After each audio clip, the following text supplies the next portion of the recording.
and got a module. I couldn't find it anywhere cheaper. I couldn't find used. It was 250 bucks, but I got the module, and here's what happens. So you notice that works. The other one didn't work at all. So this button didn't work, which meant the passenger rear window kept sticking. Yep. So we tried cleaning out on the inside, and it let it work once, but then it was intermittent after that, so we just ended up not unrolling the back passenger window. And then now we just replaced the module, and it works perfect. So yeah, so we just took off the little shroud. All you do is take out the clips. Got to make sure you keep one side wedged while you remove the others, otherwise it'll just return to its cradle. You pop them back in like that, and you push her back in. Make sure it's plugged in. Wait, make sure you What do you want me to push do? it. Just push it in.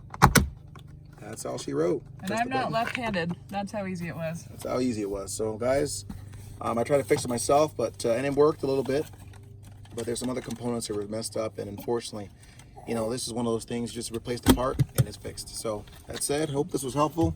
If the window again is not working, it's just a part that needs to be replaced. Same thing occurs. I have an issue with my my auto close trunk. I'll have to replace that module, and that'll start working as well. So like, comment, subscribe if that was helpful.